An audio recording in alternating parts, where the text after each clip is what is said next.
우리 윤정현 신부님께서 여러분 한 50분 정도 다석 아이고, 문학장 선생님께서 자료가 많아서 너무나 네, 길게 좋습니다. 하시겠네요. 네, 오늘 아주 좋습니다. 다석 일지의 훈민정음체와 그림 문자. 여러분도 많이 들으셨을 겁니다. 다석 선생님은 한글로 신학하신 분, 한글로 철학하신 분.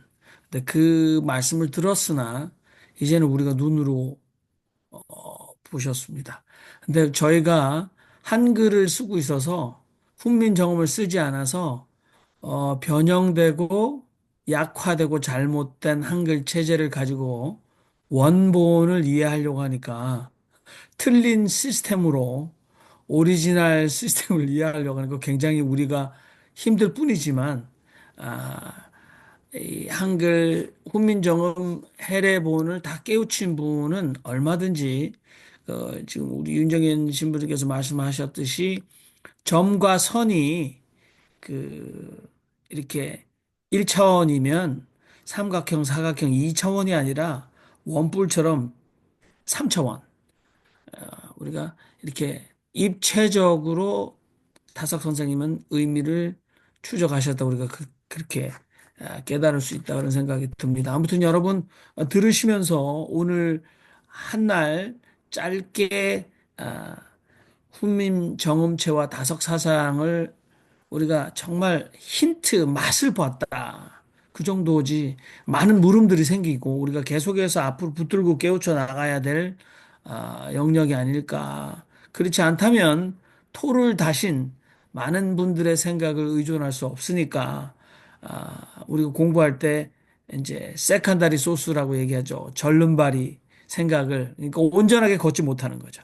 그런 온전하게 걸으시는 분들을 통해서 들을 수밖에 없다. 그러나 내가 직접 물을 길어 올리려면 우리도 훈민정음체와 그림 문자의 의미를 깊게 이해해야 된다. 그런 생각이 드네요. 우리 김성봉 목사님 뭐 다 거의 다 다섯 일지 세트로 다 사셔가지고 지금 요즘에 그죠? 원본을 다 사셨죠?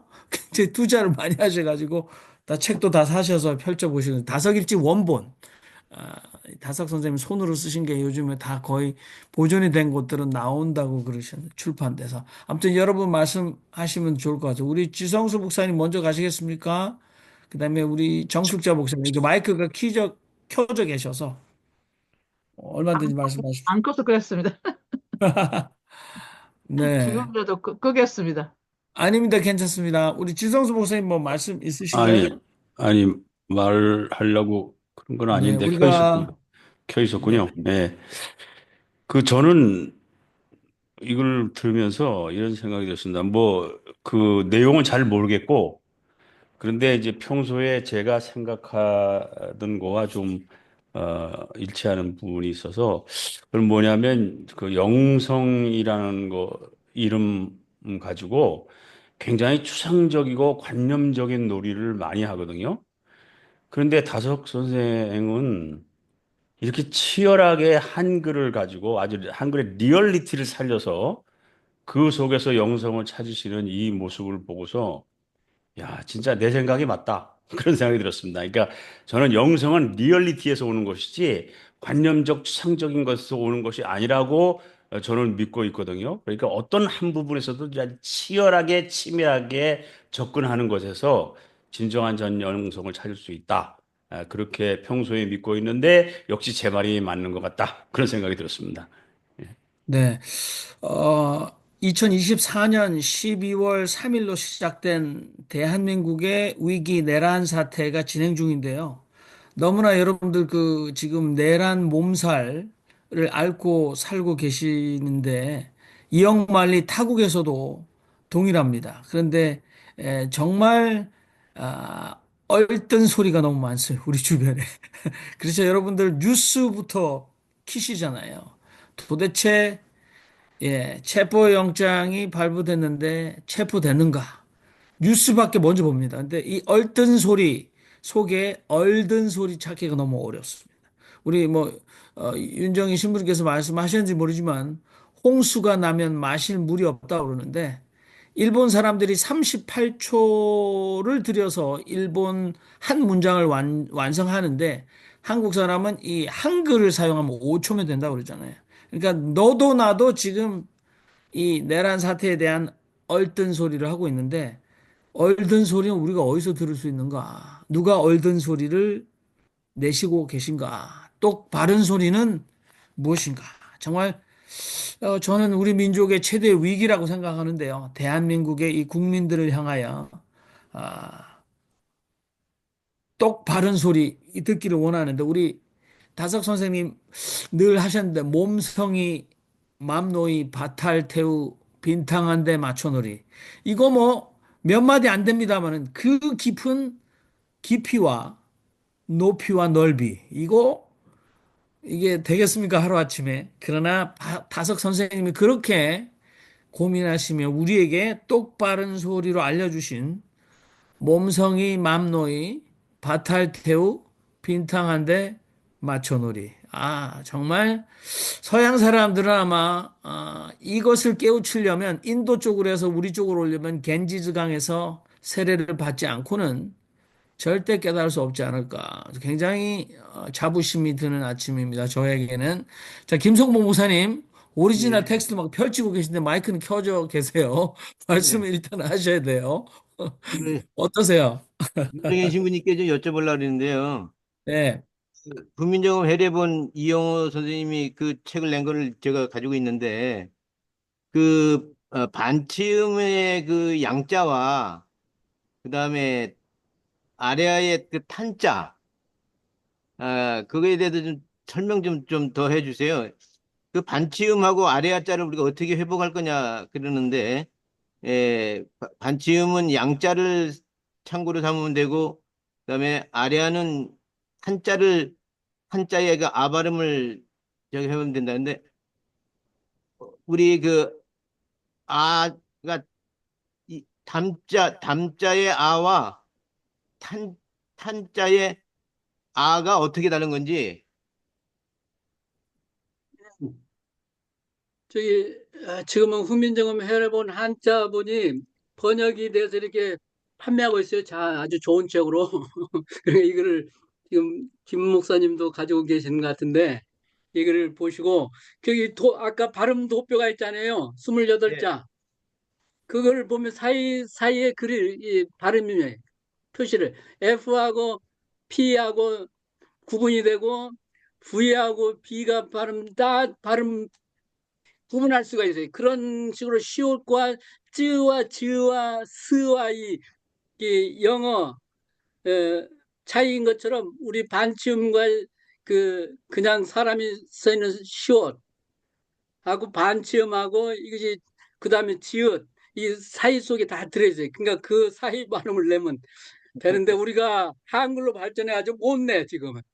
옛날에는 동물 소리까지 다 냈기 때문에 소 끄는 소리까지 냈잖아요. 우와 와우 하고 이렇게 그걸 다 써야 한다는 게 걸음 예, 그림을 그리다 그 자에다가 어를 써 그림으로 읽어야 한다는 거예요.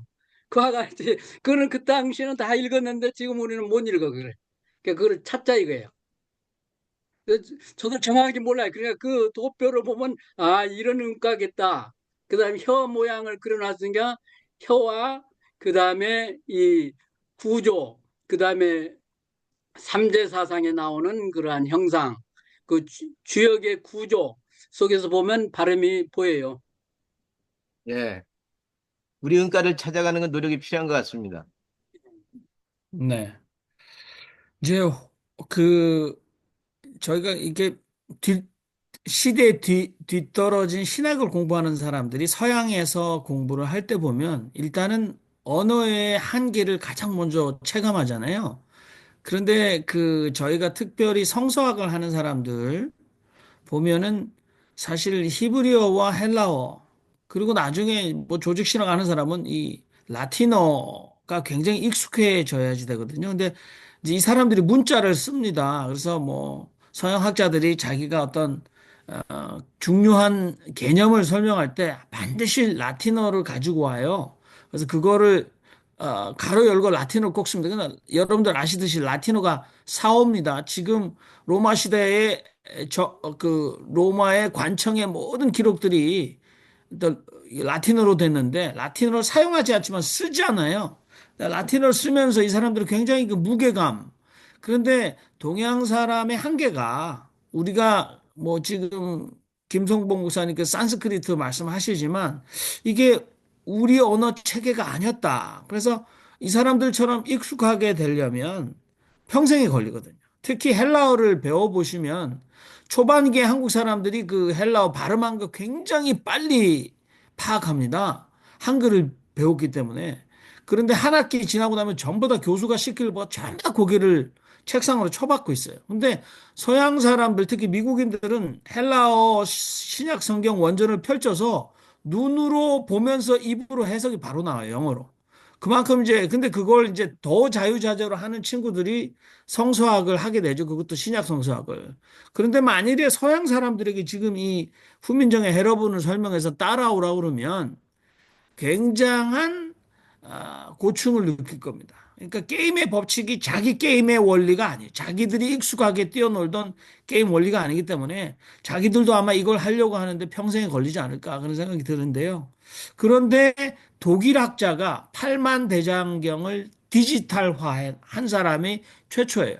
우리는 8만 대장경을 사실 굉장한 문화유산으로 지정하고 그거 방문하고 가가지고 8만 대장경 원본이 우리가 있다라고 얘기하고 그냥 자랑만 했지만 그걸 디지털화해서 8만 대장경의 모든 자료를 다 컴퓨터에 넣어서 그 시스템으로 해석할 때 필요한 부분을 계속해서 찾아낼 수 있는 시스템을 만들어낸 사람은 서양학자다. 근데 우리가 이 다석 선생님의 생각을 우리가 열심히 안 하면 우리 윤정현 신부님 다석 사상으로 어, 가장 먼저 박사학위를 받은 분이신데 세계 철학학계에서 다석을 연구하기 시작하면 서양 사람들이 목숨 걸고 평생을 해버리면 우리가 다석 사전을 영국의 옥스퍼드에서 먼저 나올지도 모릅니다. 그러면 우리가 또 엄청난 우리의 생각을 서양 사람들이 제품으로 만들어 버리기 때문에 아마 지성수 목사님께서 계속 다석 사상을 대중화하자고 하지 않은가. 그래서 이 모임이 아마 그런 아주 의미 있는 분들이 모이는 그래서 또 우리 윤정의 신부뿐만 아니라 김성원 선생님 많은 분들이 해오셨습니다. 해오고 계시다 그런 생각이 듭니다. 아무튼 예 허튼 소리였습니다. 얼뜬 소리였습니다. 여러분 오늘 새로 오신 분들 참 많으신데 오셔서 너무 환영하고요. 편안하게 꼭 질문이 아니라고 해도 여러분의 생각을 나눠주시면 됩니다. 편안하게 마이크를 켜시고 말씀하시면 좋을 것 같아요. 질문 하나 하겠습니다. 유치원생이라고 생각해서 질문을 합니다.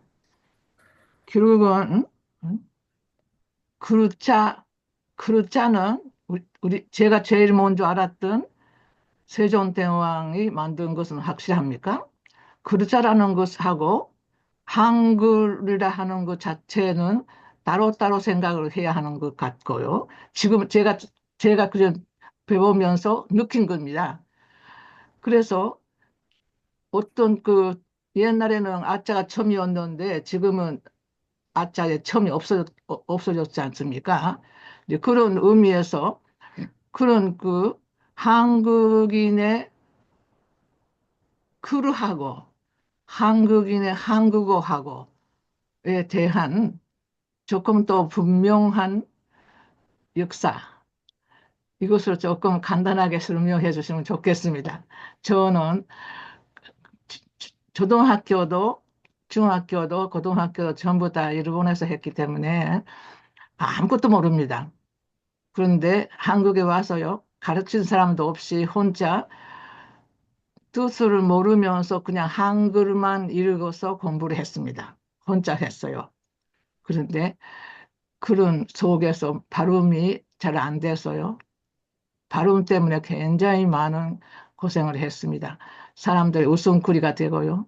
그런데 모든 사람이 웃으면은 저도 함께 웃으면서 오히려 기뻐해야 한다 하는 것을 배웠습니다. 그래서 모두가 다 기뻐한다면은 웃음거리가 돼도 괜찮다.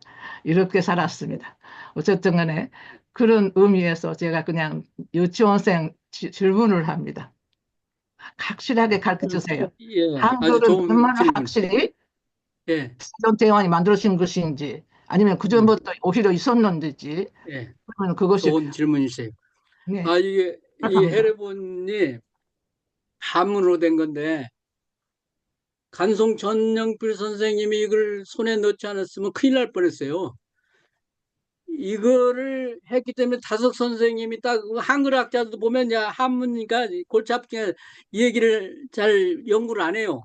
근데 예, 학산 이종호 선생님하고 다섯 선생님은 주역과 모든 동양 고전을 완전히 이해한 분이라 이것이 무슨 구조인지 금방 들어왔던 거예요. 제가 보기에는. 그래서 이거를 사랑했고 이거를 늘 아침마다 파자해가면서 했던 거고 그래서 이것이 이거 해례본이 나오지 않았으면 큰일 날 뻔했어요. 우리 훈민정음이 그냥 이 얘기만 듣고 연구는 안 됐으리라고 일단은 보고요. 지금 훈민정음 이 세종대왕이 만들었냐 이 질문까지 지금 됐는데 그 세종대왕께서 만들기 이전에 우리 기억연득을하고 똑같은 38개 글자가 있는데 그것이 가림도예요. 그러니까 훨씬 이전에 우리가 사용했어요. 38개 문자예요. 그거는 가림토는. 근데 기형, 희형도 다 있어요. 피읍도 있고 그거. 일본에도 그 비성문에 기억연득이 있는데 왜 이런 것이 이렇게 오래전에 동물에 이런 것이 있지? 이제 그런 의문도 하는데 그러니까 이미 그 전부터 사용했던 언어인데 그거가 이제 세종대왕 당시에 이제 정리했다고 저는 봐요. 정리해서 이거를 공식화하고 반포해서 표준어로 쓰도록 이렇게 한 걸로 알고 그 그것을 뒷받침 신미대사 그 스님이 있는데 그 당시 영의정의 형님이에요. 김 누군데 세종대왕의 영의정 했던 그 분의 형님이 신미대사예요.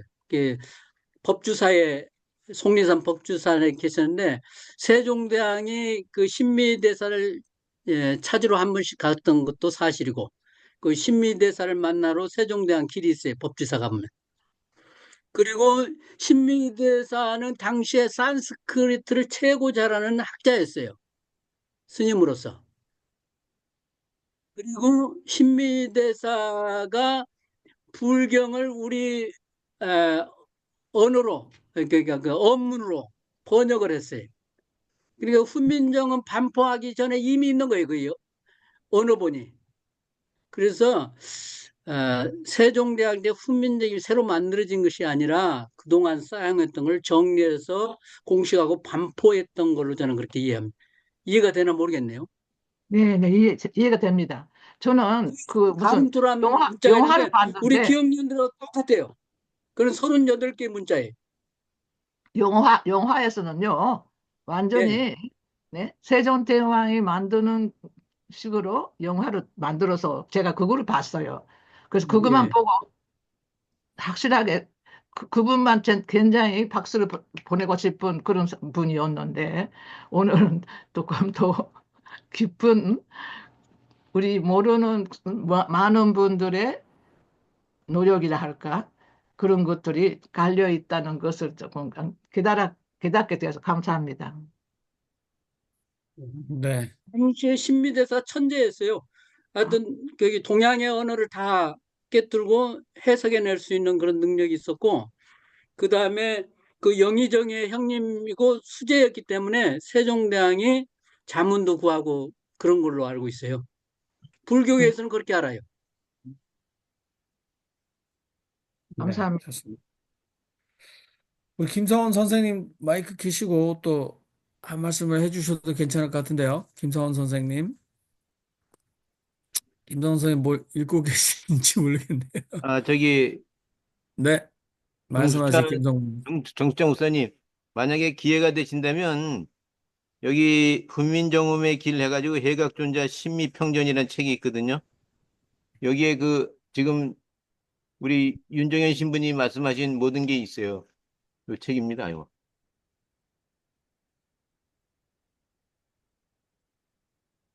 어떻게 한번, 올려주세요, 김 목사님. 예. 한번 구해서 한번 보세요. 이거 음, 읽을 만한 책입니다. 두껍고요. 예. 네. 아까 윤정희 신부님 말씀하신 대로 천재입니다. 천재. 훈민정음의 길이라는 제목이네요. 네, 우리 또 카톡 단톡방에 올려주시면 네. 필요한 분들은 아마 일단은 예, 책 소개부터 보시면 좋을 것 같아요.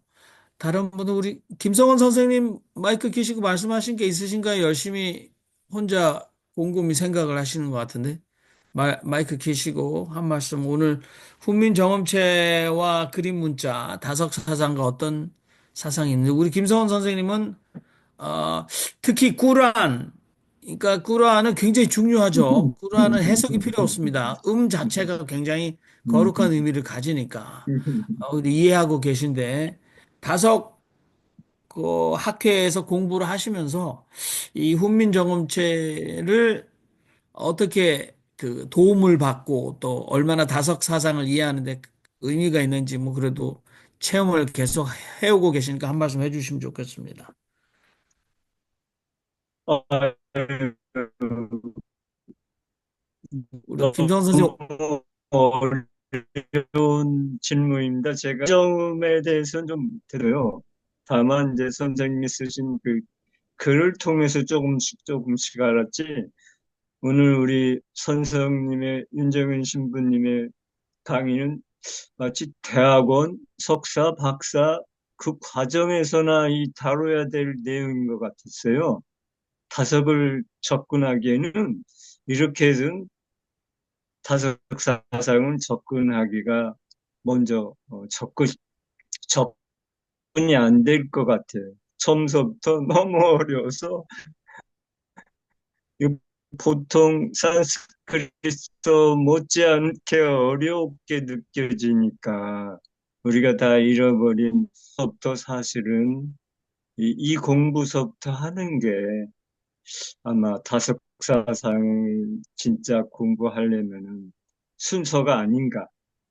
그래서 지금 훈민정음에 대해서 우리가 이제 공부하시는 분이 지금 우리 김정일 선생님 한 분이 주도적으로 이제 다섯 한글 철학 해가지고 이제 하고 계신데 오늘 윤정현 신부님의 그런 말씀은 또 새롭게 들려져 가지고 이것이 조금씩 확산되면 얼마나 좀씩 이해의 폭을 우리가 넓혀갈 수 있을까 이런 생각이 들어요. 그리고 이 가림토 문자 38자 이런 것들을 같이 하면서 하면은 아마 좋을 것 같아요. 그래서 이거는 몇 번씩 몇 강을 해가지고 처음부터 기초적인 것부터 차근차근 오늘은 이제 전체적인 설명만 해가지고 너무 빨라가지고 이제 못 알아듣는 것도 많은데 한꺼번에 많이 할 생각을 하지 말고 부분 부분 이렇게 하면서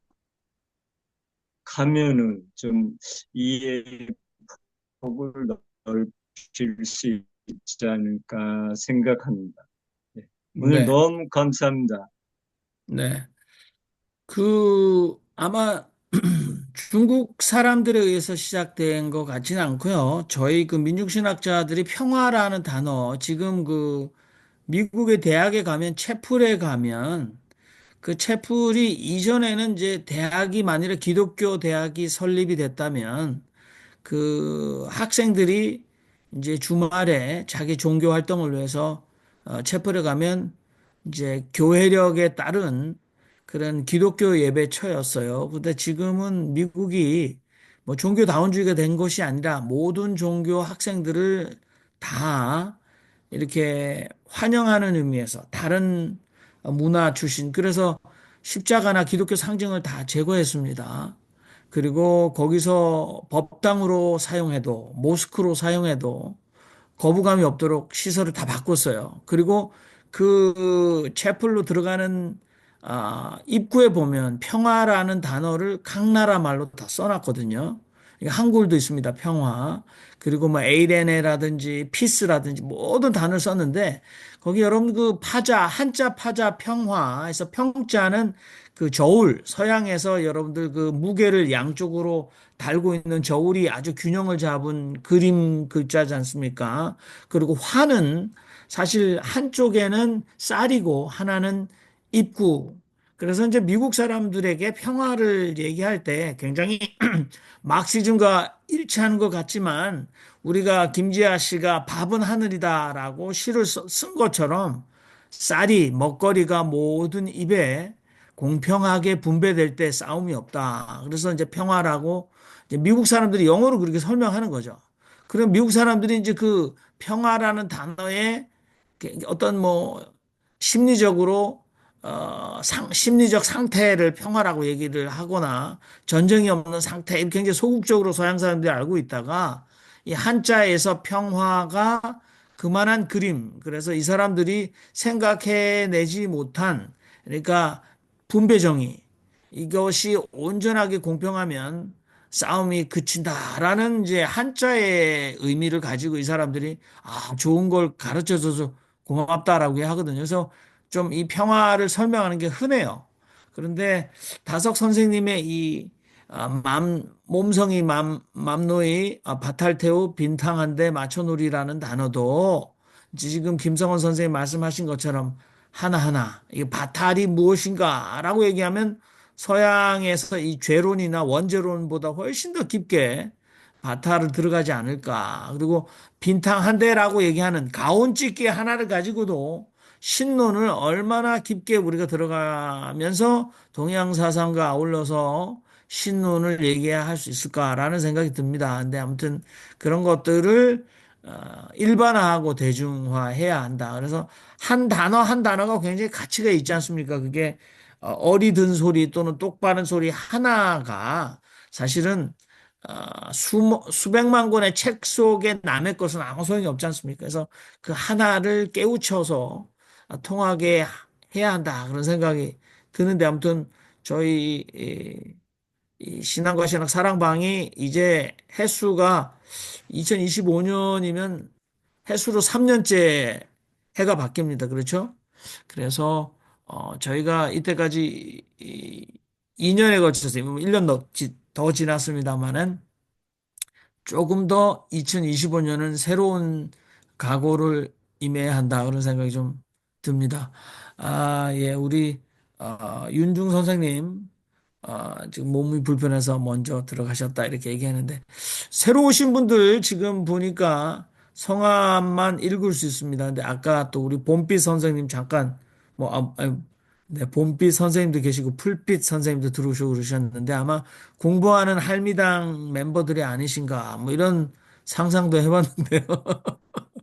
어떻게 맞습니다. 뭐 예, 그렇죠. 그런 분들이 많이 예, 오시니까 맞아요. 예, 예. 예, 그래서 대단한 분들이 잠시 오셨다. 그래서 드는데, 저희 지금, 저도 뉴저지에 있는 이그 아킴이라고 해서, 뭐, 앞 글자를 땄는데요.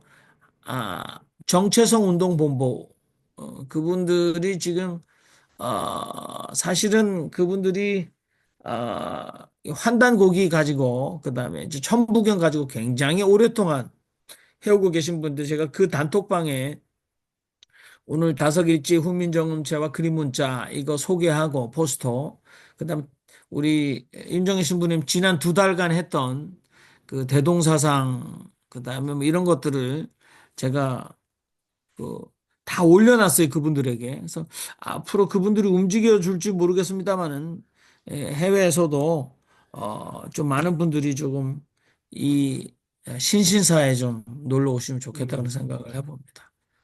예, 우리 김성은 선생님이, 우리 언님이 저기 새벽기도 수행에 다섯 사상과 다섯 체조, 그 아주 잘 이끄셔가지고, 사람들이 25명씩 모여요. 기도에. 그러니까 새로운 역사입니다. 그래서 이렇게 또 그분들이 다섯 사상을 나름대로 공부했는데 한번 체계적으로 공부하고 싶은 마음들이 있어요. 그래서 이렇게 기억한 거 아닌가 생각되고, 그 다음에 우리 김성원 선생님이 질문을 하지. 이거, 저는 이제 그 다섯 일지가 어려워서 왜 어렵는가를 계속 했는데 나중에 이렇게 쭉 보니까 훈민정음체였기 때문에 어려웠던 거예요. 그래서 이 이야기. 근데 훈민정음체 해례본 그 해설 그다음에 그거를 보면서 이렇게 이해가 되니까 아, 다석 선생님이 왜 이렇게 파자를 하고 연음을 쓰고 그리고 왜 이렇게 그 아자를 살려서 글을 만들었는가 그것이 이제는 보여요. 그리고 다석 선생님이 해례본 한자를 완전히 동양고전을 이해했기 때문에 양 눈에 가능, 다둑판처럼 들어왔던 거예요. 우리 한글 학자들도 어려우니까 이거 안 봐요. 그러니까 다석 선생님이 말 만들어낸 것, 그 찾아낸 거를 엉터리라고 그래. 지 멋대로 그럼, 한글을 만들었다 이렇게 막 공격을 해. 이걸 모르니까 그래, 이 구조를 해례본 구조를. 역사상과 음양오랭과 삼재사상 이게 전부 그다 그거를 알아야 동물 소리, 풀소리, 바람 소리를 이거 표현할 수가 있어요. 근데 다석 선생은 저기 삼일신고까지 대종교 경전까지 다 공부를 했기 때문에 그리고 이 따라서 도덕경도 순우리말로 중용도 순우리말로 그리고 전부경도 순우리말로 한자 하나도 넣지 않고 순으로 다 풀었어요. 그러니까 엄청난 작업을 했고 물론, 대단한 작업을 했는데 우리가 모르는 거예요, 지금까지. 그 윤정현 신부님이 내신 늙은이 풀이 그 책이 지금 뭐 절판이 되고 이제 중고책이 뭐 원래 가격이 3배가 올라가 있다는데 제가 또 윤정현 신부님이 풀으셨잖아요. 그래서 난 저거 사야 되는데 근데 제가 한국에 왔을 때 광화문 교보 갔는데 못 샀거든요. 근데 지금 중고책이 3배 올라가 있어요. 아무튼 제가 그 말씀하시니까 그런 생각이 나는데 아무튼 윤정희 신부님 옛날에 페이스북에 보면 그 늙은이 풀이를 혼자 노트에다가 다섯 선생님처럼 열심히 그 써가지고 하시더라고. 그래서 야 저거 하루하루 하시는데 저거 얼마나 힘드실까 난 생각했는데 결과물이 나온 거잖아요. 그러니까 그게 이게 절판이 돼가지고 지금 못 구하는 거는 그만큼 목 마른 사람들이 많아서 그런 거죠. 지금 목 마른 사람들이. 예, 우리 이동규 선생님 오클랜드 지금 예, 새벽 12시 넘었는데 잠 안 주무시고 예. 오셨어요. 환영합니다. 네, 지금 이렇게 말씀하세요. 화면에 얼굴 나온 사람 중에서 얘기 안 한 사람이 저밖에 없어서 제가 생각하고 있는 의견, 아까 윤정현 선배, 신부님이 얘기하는데 저는 왠지 아이러니하게 들렸어요. 왜 그런가 하면 다석 유홍모 선생님이 한글로 다 쓰셨잖아요. 다석 일지를 20년간. 그리고 아까 뭐 천부경이니 이런 것도 한자 안 쓰고 다 한글로 썼고 그 왜 유홍모 선생님이 한글로 그렇게 열광적으로 했는가에 대한 제 개인적인 생각은 쉽게 사람들한테 알리기 위해서 한글을 쓰지 않으셨을까라고 저는 생각을 했어요. 왜 그런가 하면 세종대왕도 한글을 창제할 때 그 중국과 글씨가 다르는데 우리 백성들이 결국 조선시대 때 한글을 썼던 그 부류들은 궁중에 있는 아녀자들이나 언문이라고 여자들 뭐 이런 중인 이런 사람들이 썼고 또 그 시기에도 해방 이후에도 그 지금 굉장히 선구적이신 게 유영모 선생님이 신문이 한글 가로쓰기 한 게 1980년도 이후에요. 한겨레 신문. 그 전에는 다 한자로 우리가 했거든요. 근데 46년부터 한글을 사용하시고 연구하시고 그걸로 이렇게 뭐 하시는 것들은 그 아까 그 정영민 목사님이 얘기한 것처럼 처음에 헬레아어랑 그 히브리어로 된 한자를 라틴어로 이탈리아에서 쓰고 나서 어떤 일이 벌어졌나 하면 성경은 성직자들만 보고 일반 대중들은 못 읽고 뭐 이런 문제가 있었잖아요. 그래서 우리나라 처음에 들어와서 한글로 성경을 번역할 때 누구나 쉽게 알라고 이해하기 쉬우라고 기도도 빌다 뭐 이런 식으로 표기했다고 그러더라고요. 한글로. 그러니까 제 생각은 뭐냐 하면 유영모 선생님이 한글을 사용하신 이유는 보다 고학력층이 아니더라도 많은 사람들이 그 사상을 이해할 수 있게끔 한글을 사용하시려고 하는 그런 뜻이 있지 않았을까. 그렇게 생각해요. 근데 왜 후대에 있는 다섯 연구가이신 윤정현 신부님은 그게 더 어려워지는 거예요. 그렇지 않습니까? 이영호 선생님은 쉽게 보라고 한글로 썼는데 그거를 읽는 저는 사람이 오히려 한자가 쉽고 저, 영어가 쉽고 그 한글이 어려워지는 그 아이러니한 상황이 아닌가라는 개인적인 생각을 저는 해봤고요. 그 근데 제 생각도 그 시기에 46년 두 가지인데 유영호 선생님이 한글을 열심히 하셨던 이유가 훈민정음을 첫 번째는 교육 수준이 낮거나 여자들이거나 이런 모든 사람들이 다 그 종교 사상을 이해할 수 있으면 좋겠다라는 식으로 한글 사용을 했다는 게 하나고 두 번째는 46년도니까 일제강점기를 끝난 거에 대한 민족적 자긍심으로 우리가 한문이나 영어나 일본어보단 한글을 쓰자. 뭐 이런 요인이 있지 않았을까 그런 생각을 해봤습니다. 그래서 오히려 우리가 지금 훈민정음을 연구해서 다섯 선생님이 쓴 글을 우리가 이해할 수 있게끔 무슨 의도로 그렇게 했는가는 지금 사람들이 그걸 공부할 문제지 유영호 선생님은 그걸 하실 땐 그냥 쉽게 알려주려고 하지 않았을까 그런 개인적인 생각을 해봤습니다. 이상입니다. 네. 그, 저는 아까 잠깐 말씀을 드렸는데, 지금 윤정희 신부님께서는 아래 한글을 찾아야 된다. 근데 이제 중국의 현상을 보십시오. 그러니까 문맹자가 많아서 글을 못 읽는 사람이 많아서 그 문화혁명 때 간자체를 만들어냈는데 온 국민들이 이제 간자체를 통해서 소통할 수 있으나 본인들의 그 문화유산인 간자체 아닌 한자로 된 고전들이나 자기 시대의 간자체 이전에 있었던 글을 자신들이 보고도 못 읽는 사태가 발됐잖아요. 특히 신세대들은 태어날 때부터 동력 동자를 보면 굉장히 간단하게 써놨잖아요. 근데 처음 이 동력 동자를 보면 그게 무슨 자인지 모르는 거죠. 그러니까 굉장히 그 동력 동자가 간자체로 굉장히 획수를 얼마 안 해도 동자로 됐지만 본인이 그 간단한 간자체 동자를 알고 있으면서도 그것이 원래 왔던 오리지널 동력 동자를 보고는 무슨 글자인지 알지 못하는 거꾸로 이상한 그 역기능이 생겨버렸듯이 한국에서도 우리가 너무나 쉬운 이 한글을 보면서 우리가 문맹률이 전 세계에서 가장 낮은 나라가 한국 아닙니까? 문맹 거의 없다고 보셔야 되겠죠, 지금은.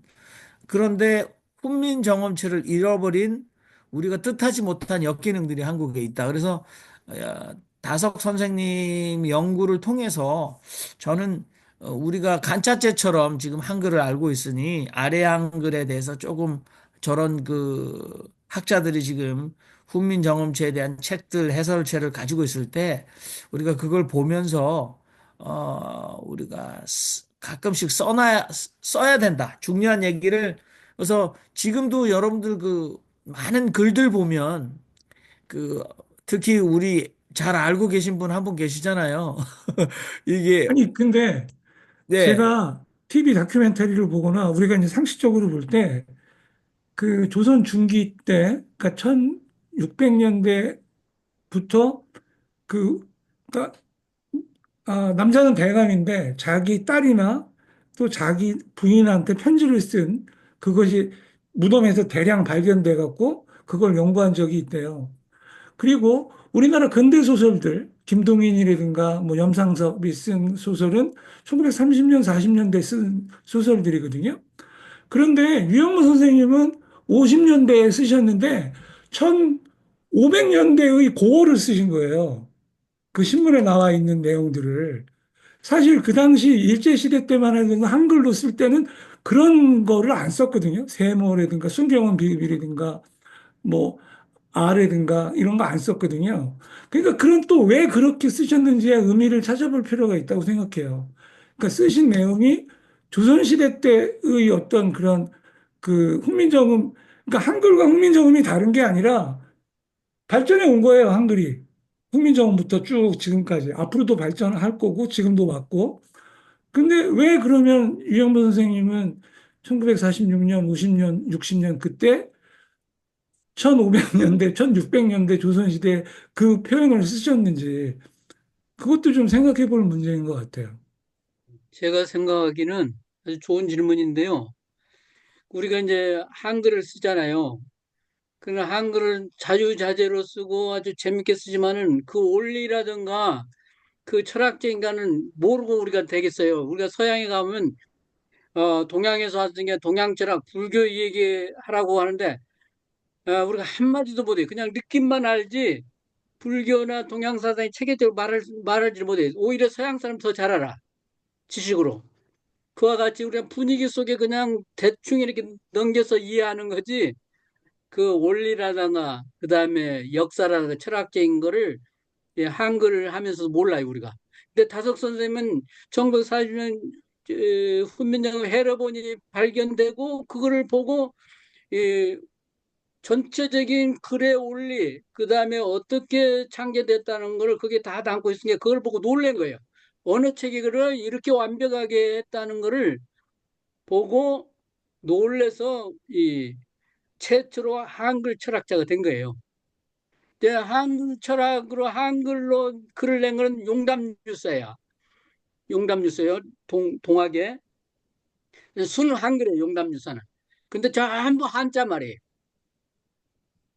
그냥 한글로만 표기됐지. 그러니까 그거는 순수한 한글 철학이라고 할 수 없어요. 용담유사는 한문 철학이지. 우리만 쓰면서 우리 순수말을 찾아서 했기 때문에 타석 선생이 한글 철학의 효시라고 보고 데카르트가 프랑스 말로 나는 존재한다 썼기 때문에 프랑스 철학의 아버지가 된 거예요. 그 전에 다 라틴어예요. 프랑스도 대학도 다 라틴 철학을 했지 프랑스 철학을 하지 않았어요. 독일 철학도 칸트가 독일어로 썼기 때문에 독일 철학이 시작이에요. 그 전에 전뭐 독일도 라틴 철학이에요. 독일 철학이 없었어요. 프랑스, 영국도 베이컨이 영어로 막 썼기 때문에 영국 철학이 시작인데 그 전에는 영국도 마찬가지로 라틴 철학이에요. 이제 우리가 그 이해가 하기 때문에 우리가 꼽티거를 이제 우리의 뭐 예수 오력을 막 동굴에서 찾고 그러잖아요. 근데 다 꼽티거로 써졌어요. 지금 그리스 언어로 이해할 수가 없어요. 얘는. 그와 같이 훈민정음자가 그런 거예요. 곱티거라고 하면 현대 그리스어로 보려고 하는 거나 하는 시도라고 한다면 어렵잖아요. 지금 우리 한글로 훈민정음을 보려니까 곱티거를 보는 거나 마찬가지라고 저는 봐요. 그렇게. 예, 네. 그 유영규 형제님 그 질문이 아주 정확한 질문인데, 지금 윤 신부님 답변이 또 바로 정확한 답이죠. 그러니까 우리의 정신을 찾자니까 옛날 거 찾는 거예요. 쉽게 해서 요새 거로는 안 되니까. 아, 그렇게 되는 것 같아요. 그래서 예를 들어서 지금 용담유사 얘기하셨는데, 저도 용담유사 공부를 뭐 같이 우리 동학 사람 공부했는데, 뭔 소린지 모르겠는 거야. 한문으로 써놓으니까. 이걸 한글로 썼더라면 얼마나 좋았겠어요. 근데 그 당시 그분은 그 아마 최재호 선생님은 한글로 글을 쓸 수가 없으셨는지 그 한문 썼단 말이에요. 그래서 그거를 용담유사는 한글이 에? 한글. 용담 동경대대는 한자지만은 음, 용담유사는 한글로 써 여자들이 볼 수 있게 업무로 볼 수 있게 한글로 썼다고요? 예, 한글로 썼는 전부 한자 말이에요. 에? 한자. 한글로 썼는데 응, 한글로 썼는데 네. 한자 말이라고 전부 한자 말이에요. 맞아요. 예. 한자 말을 그냥 그 뭐야, 조사만 표현한 거예요. 붙여가지고 예, 그렇게 했죠. 예. 그래가지고 지금 동학이 참, 지금 정말 동학의 과제가 뭐냐면 그걸 요즘 젊은 세대들이 알게끔 한글로 써야 되거든요. 번역을 해야 되거든요. 근데 지금 뭐 아직 그게 잘 안 되고 있죠. 그러니까 처음에 시작을 한글로 했었으면 얼마나 좋았을까. 이제 그런 안타까움이 있는 거죠. 그래서 한글로 한다는 게 그렇게 중요한 것 같아요. 그래서 그 문학도 그래요. 문학도 그 누구죠? 임꺽정. 그게 왜 그렇게 뭐 타의 추종을 불허하게 그렇게 하냐면 그게 순 옛날 한글로 썼거든요. 임꺽정이 그 다른 소설과 뭐 비교할 수가 없어요, 하여튼. 그리고 이제 최근에는 그 박상용 작가 그분도 한글로 썼어요, 순전히. 그래서 다른 작가들과 뭐 비교할 수가 없는 그런 수준의 것이죠. 그러니까 우리가 한글로 한다는 게 그렇게 중요한 거더라고요. 예. 그런데 저는 한마디 하려면은 예. 제1동포 입장에서요, 저는 한자가 섞여 있기 때문에 저는 혼자 공부가 가능했다. 그렇게 말씀드리고 싶어요. 그, 결국은 저는 중국 갔을 때도 한자로 이렇게 쓰니까 다 말이 통하더라고요. 읽는 것은 한국식으로밖에 못 읽지만은, 일본식으로밖에 못 읽지만은, 결국은 그거, 글씨가 같은 글씨로 통한다. 이거는 굉장히 행복입니다.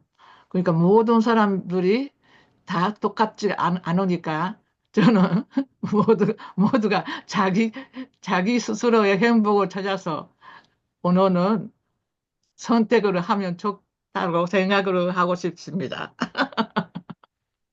이게 그 당연한 거죠. 근데 오리지널을 찾으려니까 문제는 오리지널을 찾으려면 역시 그 언어로 돌아가야 된다. 이제 그런 거죠. 근데 저는 오늘 이런 생각이 들었어요. 이 어려운 거를 공부하는데 원래 어려운 거 공부하는 것은 돈 내고 공부하는 게 아니라 돈 받으면서 공부하는 거거든요. 거기서 박사학위 다 장학금 주잖아요. 그러니까 이것도 하려면 진짜 돈이 있어야 되겠다. 어? 다소사랑도 이거 진짜 그런 생각이 들었습니다. 김성봉 그것도 목사님 뭐책 소개, 다른 네네. 네. 얘기입니다. 오늘 책 소개하는 날이 돼버렸네요. 대단히 죄송합니다. 여러분, 제가 이 말씀을 드리면, 아이 또 저 소리 하겠지만, 이 한자가 말입니다. 동이족의 문자입니다. 박상원, 강상원 박사님이 살아생전에 내신 책 중에, 에, 한자는 동이족의 문자라. 그래가지고, 그, 우리가 강이라고 얘기하지 않습니까? 강? 물이 흘러내려가는 강이 있지 않습니까? 강. 그 강이, 그게 이제 겐지스가 강들, Ganges. 그게 겐지스가 그게 강들인데, 예. 그 강자가 바로 그게 동이족의 글자라는 거죠. 그리고 그게 동이족이 우리 민족 아닙니까? 고조선요. 그 고조선에서 문자를 만든 건데 중국 사람들이 그거 빌려가서 쓴 거예요. 지금으로부터 3, 4천 년 전에 중국 사람들이 빌려가서 썼다. 이모당이라는 사람이 이거 원래 동이족 문자다. 근데 우리가 빌려 쓰고 있는 거다. 그런 거죠. 그래서 그 말씀 드리면서 아까 그 가림토 문자를 말씀하셨는데 고조선 문자입니다. 가림토가. 지난번에 제가 발제를 좀 엉성하게 해가지고 여러분께서 좀 들으시게 뭐였지만 요하 문명이 있고 요하 문명의 밑으로 내려오면은 그 요하 문명을 완성하는 게 고조선입니다. 우리 고조선이 그 요하 문명을 완성해서 꽃피우게 되는 거죠. 근데 그 고조선 자체를 신화로다가 배웠으니 이게 말이 안 되는 거죠. 근데 실제로 존재했던 국가입니다. 고조선은. 우리가 그런 걸 좀 받아들이고 이 진척을 했으면 좋겠다. 여기 이 목요 세미나가 이게 아주 그냥 대한민국의 모든 것을 새롭게 뒤집어 나가는 견인차 예, 역할을 하고 있는 것이 아닐까. 그렇게 생각이 듭니다. 예. 불러주신, 그래서 예, 우리 김 목사님 말씀 그 얘기가 나오는데 동의죠. 그 강의대전 그 옥편을 보면 그 옛날 그 표기를 표현해 놨어요. 옥편에. 그러니까 바람풍자는 어떻게 냐면 파람이라고 써요. 파람. 예? 풍자 써놓고 바람이라고 써요. 그러니까 우리가 바람이잖아요. 바람풍이잖아요. 근데 맞아요. 중국에서는 파람이라고 그랬어요. 바람풍자를 쓰고. 그게 고어가 다 나와 있어요. 그리고 곡부가 이 나라 그 산둥반도기 때문에 동이족이 맞아요. 공자가 태어난 것도 사실은. 이모당도 모태똥도 표현하기는 동이족이 어떠한 민족이라는 너희들 역사가 어디까지 오는지 주나라 이전에는 다 동이족들이 그 중원에 있었다는 사실을 이모당도 얘기하고 모태똥도 얘기를 해요, 사실은.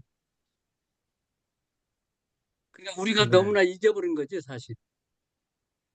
당이대전 옥병 고에 거기 다 표현돼 한번 보세요. 우리 우리 음가 하늘천 네, 천자마 하늘 또 바람 붕하면 바람으로 그렇게 다 표기가 돼 있어요. 네.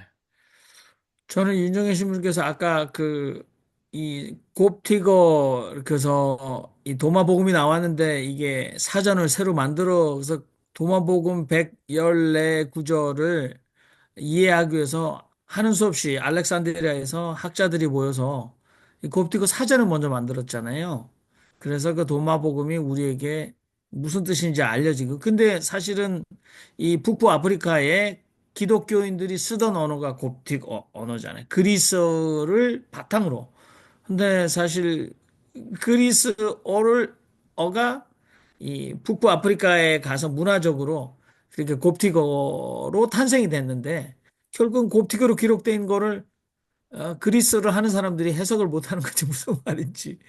뭐 그 비유를 써 주셨는데 예, 그 뭐, 시사하는 바가 크다 그런 생각이 드네요. 그래서 이동규 선생님이 답답한 마음은 저도 동일한 답답한 마음임에도 불구하고, 그래도, 예를 들어서 김의병이라든지 아니면 이정배 같은 학자들이, 물론 김의병 교수님은 뭐, 도회신학을 더 열심히 하고 계시지만, 아무튼 그분들에게만 맡겨 놓을 수 없다. 그분들 세대가 그분들 세대지만 젊은 많은 세대들이 이 응원봉이 나오는 것처럼 이게 진짜 불 붙여서 바람 불면 꺼지는 촛불이 아니잖아요. 지금 LED로 해가지고 응원봉이 나온 거잖아요. 그러니까 제가 볼 때는 훈민정음체와 다섯 사상도 아주 새로운 접근으로 대중화, 일반화 해야 할 거다라고 저는 생각이 들어요. 그래서 뭐 CR이란 단어도 그렇고 이 다석 선생님이 하셨던 새로운 또는 원래 오리지널 우리 지성수 목사님 말씀대로 그것의 한두 단어나 컨셉이 그래도 그게 똑바른 소리라고 하면 많은 사람들이 거기에 아, 예, 따라가고 탐복하면서 그 사상을 따르지 않을까. 우리가 서양의 실존주의 철학에서 이 실존이라는 또는 뭐 하이데거의 뭐 존재와 시간이라는 개념 자체를 이해하려고 얼마나 노력을 많이 했습니까? 그러니까 사실은 그게 가능하다라고 저는 생각합니다. 자, 오늘 이제 윤정희 우리 다섯 신부님, 사전이 네, 교수님, 다섯 사전이 그만하죠. 예, 문 닫아야죠. 저는 그만 들어가고 싶은데. 예, 네네네. 그만해. 네, 말씀하세요. 마지막으로 우리 윤정혜 신부님 마무리 말씀하세요. 우리 다섯 사전이 박영우 선생님이 거의 준비해서 내려고 그랬는데 몸이 좀 불편하셔서 지금 진짜 다섯 사전이 곧 나올 거예요, 나오기는. 그런데 지금 이제 제가 이제 새로운 면에서 훈민정음체로 다섯 일지를 보니까 우리가 더 보완할 것들이 있겠더라고요. 다섯 사전 만들 때. 네. 그렇게 해서 우리도 다섯 사전을 가지고 훈민정음체까지 그 이해하면서 볼 수 있게 만들어야 할 것 같아요. 네, 좋습니다.